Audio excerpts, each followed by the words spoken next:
Welcome back to the show, everyone. It's Dina Kalmeta here, and for today's headlines, we have some big news to talk about. Now, I originally was going to bring you guys a political piece in regards to the U.S. because there is so much that is happening here. On the other hand, there is a lot that's happening with Russia and China and the Philippines. So I made a snap decision to bring you guys some headlines in regards to these nations because things are definitely heating up. Take, for instance, this report in regards to the U.S. Strategic Command and Space Command that are set to warn the world of the spectrum of a conflict today that could rapidly lead to nuclear war. The U.S. Military Command Wing, in its annual posture statement, will also describe how the U.S. military will conduct its budgetary 2022 spending. But the U.S. Commander, Charles Richard, will speak in front of the House Armed Services Committee and the Senate Committee on Armed Services this week. The U.S. STRATCOM outlines the U.S. military's readiness for combat and its strategic vision for how it will address future conflict possibilities. It will also outline the unpredictable conflicts that could escalate rapidly into nuclear war.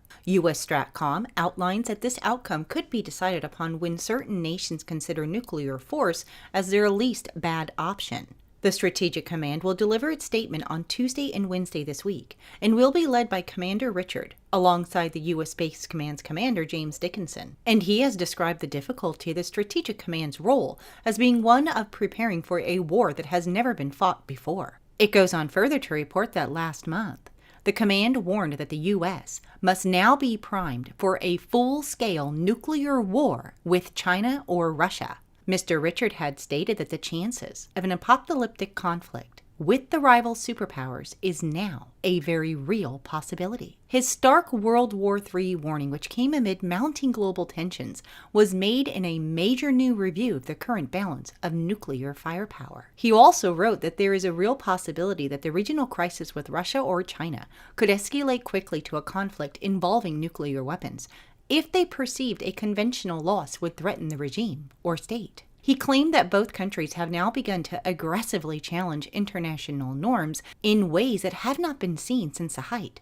of the Cold War. In the meantime, over in Russia, the Russian defense minister has again emphasized in new comments addressing a board meeting of the Russian Defense Ministry on Tuesday that the amassing of additional troops in the south, specifically Crimea and near the border with Ukraine, is being undertaken in a response to NATO's own destabilizing maneuvers in the region. What he called a week ago readiness drills remains necessary for strategic deterrence. This is in direct contradiction to Ukrainian and U.S. officials that claim that the Kremlin may be preparing some kind of offensive. For example, on Monday, the Pentagon press secretary said that the mustering of Russian troops, which is bigger even than in 2014, has resulted in a violation of Ukrainian sovereignty and territorial integrity. He said that this is based on the Biden administration position that Crimea belongs to Ukraine. But Russia's defense minister said in the Tuesday meeting that NATO's attempts to destabilize the situation in the Middle East is forcing Russia to take symmetric measures of strategic deterrence. And it doesn't end there. A new video shows a Russian warship launching multiple cruise missiles in the Black Sea. It comes as new satellite images shows Russia's expanding military lineup near Ukraine, with Su-30 fighters lined up on a runway in Crimea, which were not there last month. Now, other chilling satellite images showed thousands of Russian soldiers in armored vehicles poised to invade from a base in Crimea. It goes on further to report that pictures from the ground revealed by CIT also show rows of tents and a large number of military vehicles in Russia's southwestern region, which borders Ukraine. And in the meantime, Russia has introduced temporary restrictions on flights over parts of Crimea and the Black Sea from April 20th until April 24th. The area has been declared temporarily dangerous for aircraft flights. Now, some military sources are claiming that Russia is planning a major warship assault to seize Ukraine's water supply. And some Ukrainian military insiders believe that the most likely attack will be a maritime and land assault in the south from Crimea. Now, in addition to all of this, the Russian president has said that the vast majority of the country's Soviet-era atomic stockpile will soon be replaced by modern weapons. warning that Moscow is intent on defending itself against foreign aggression. Speaking as part of his annual address to the Federal Assembly in Moscow on Wednesday, President Putin said that his government wants to have positive relationships with everyone on the international stage, including those with whom relations have broken down recently. He said that we really don't want to burn bridges, but at the same time, he cautioned that those who mistake this stance for weakness need to know that Russia's response to any aggression will be swift and harsh. Those planning provocations, he said, will regret their deeds in a way they have not regretted anything else for a long time. As part of the country's plans to defend itself, he said, its stockpile of strategic weapons is currently being overhauled, updating older Soviet-era equipment in favor of next-generation technology, such as hypersonic and laser. Among the overhaul, he revealed that the advanced RS-28 Sarmat missile will be delivered to troops in the field from 2022. A heavy intercontinental ballistic missile that boasts up to 15 nuclear warheads which can be directed against individual targets and could each deliver 350 kilotons of atomic hellfire. Ship-mounted missiles and other next-generation projectiles are also slated for deployment in the near future. Finally, the Russian leader stated that we have patience, self-confidence, and righteousness on our side. I hope no one will think of crossing red lines in their relations with Russia. Where that line sits is ours to determine. Those are definitely some fighting words coming from the Russian president, and I am sure that he means every single word of it. But in the meantime, the Ukrainian president has proposed a face-to-face meeting with President Putin. So I guess we're going to have to wait and see what happens. But in the meantime, the United States has deployed F-15s, F-16s, and C-130s for training in Poland. The U.S. general stated that opportunities to train alongside our Polish allies are incredibly valuable and critically important. It allows us to hone our combat skills, build lasting relationships, and learn to operate seamlessly as a combined force. The reoccurring aviation detachment rotations make both nations stronger by developing highly capable airmen, ready to deliver combat air power anytime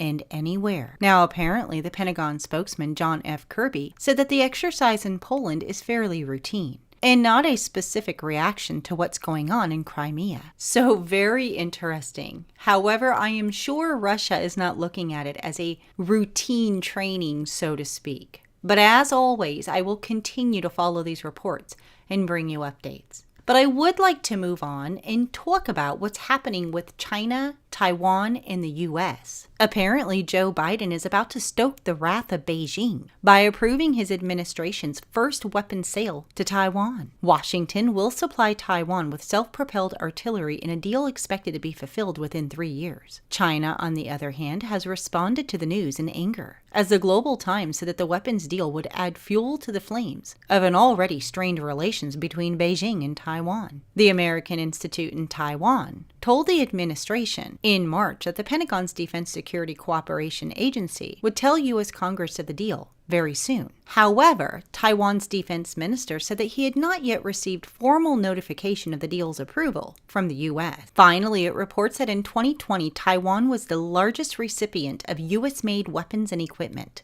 Taipei purchased $11.8 billion worth of military goods in 2020. Beijing has responded to these arms sales by saying that the country is ready to take on Taiwan's resistance. In the meantime, 4 B-52s were deployed to Andersen Air Force Base in Guam on April 17th, in the latest Pacific Bomber Task Force mission. The B-52s from the 2nd Bomb Wing at Barksdale Air Force Base will train with joint services in allied nations during the deployment. According to the Pacific Air Force's release, the commander stated that the Air Force is currently working in a complex, dynamic, and sometimes volatile global security environment. It is our charge to regularly conduct these joint and combined security cooperation engagements across different geographical commands and their areas of operation. So definitely some very interesting news there. Could this be a precaution due to the strained relations between North Korea, the U.S., and China in the U.S.? I would definitely say yes. However, I would like to move on to one last report in regards to the Philippines. Apparently, they have vowed to stake a claim in the South China Sea against Beijing with military ships. The president of the Philippines issued a warning that the country will send naval ships to the disputed waters to defend its claim. It follows Chinese fishing vessels operating in the Philippines-held territory and Beijing sending ships to inspect for oil. Philippines president made the warning in a televised briefing on Monday, in which he accepted that sending ships to the contested South China Sea will likely lead to violence with Beijing. In fact, he said that if we go there to assert our jurisdiction, it will be bloody. The president then told reporters future disputes over marine resources would see the Philippines send 5 Coast Guard ships, and they can chase, and they can play with each other, and see who's faster. The president also added that he is not so much interested now in fishing, after China sent fishing vessels with militia on board, but is more concerned about oil drilling. He also told reporters when we start to mine, when we start to get whatever it is in the bowels of the China Sea, our oil, by that time, will send my gray ships there to take a claim. If they start drilling oil there, I will tell China, is this part of our agreement? If that is not part of our agreement, I will also drill oil there. If they get the oil, that would be the time that we should act on it. So this is definitely another serious situation, and I will make sure to keep an eye on it and bring you all updates. But those are your headlines for today. Please do leave your comments below this video. I'd love to get your thoughts on everything that's happening. In addition, do not forget to come and visit us at our new website at www.cww7news.com. Also on Telegram, as well as Parler, MeWe, USA.life, and of course, Facebook and Twitter. I know I don't like Facebook or Twitter either, but I'm going to report the news and warn people as much as I can until I cannot anymore. So if you don't like Facebook or Twitter, you can also come and visit me on Telegram and on these other social media sites. I'd love to see you guys there. But thank you everybody for watching. Have a wonderful day, and I will see you on Friday. God bless.